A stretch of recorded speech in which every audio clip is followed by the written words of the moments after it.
Thank you, Judge. There's two other things I want to make note of. One is, on the bottom of this little handout, security requirements, the details of which are confidential. Does existing City Hall satisfy those security requirements? I will tell you, in my opinion, no. I'm not going to publish a list of those deficiencies. I'm not going to recite them orally because it has to do with the operational security of the court. The new Justice Center will meet the security requirements of the court.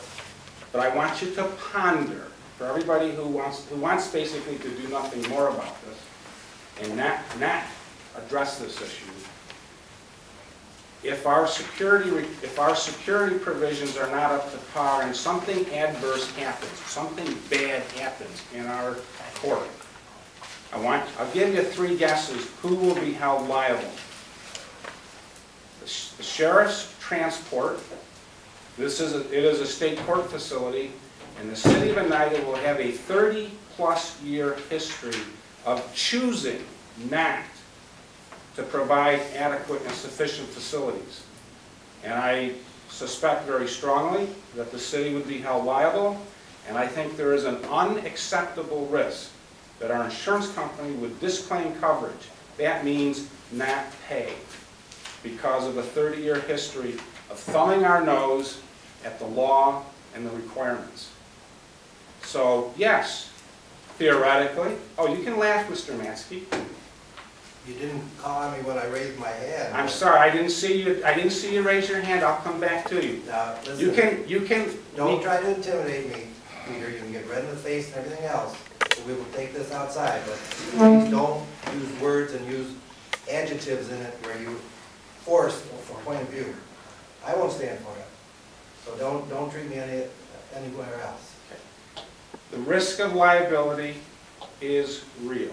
Mr. Matsky, I didn't see you raise your hand before. I'm sorry. That doesn't matter. The point of it is that you don't pick a spectator out of the crowd and zero in like you just did, unless it's personal. If it's personal, I do have some issues here that I'd like to bring up. The first issue is,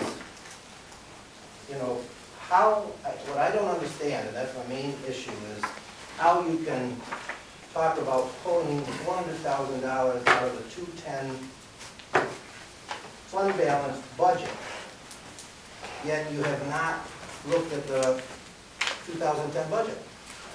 Now, how can you spend almost $500,000 without looking at how that will impact the total budget? I mean, we are going through hard times. I look at your debt. We, for years, have decreased the debt. We have not thumbed our noses up to the court regulations.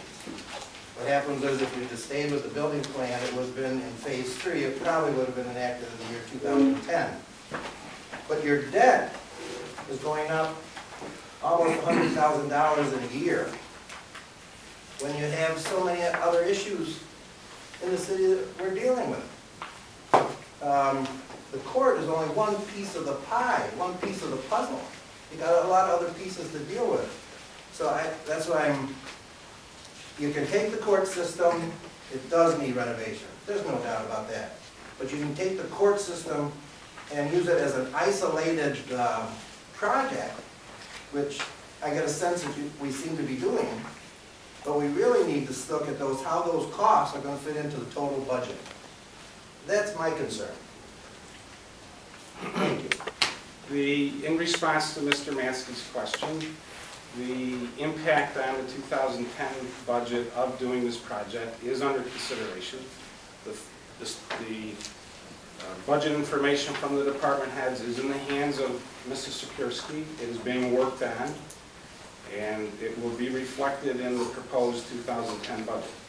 But my question, forgive me for jumping in, is what I understand is how, I understand what you just said, Mayor, but what I don't understand is how you can move ahead with this project at this point and go through all these resolutions that Mr. Bacher's brought forward to you until you see the whole budget.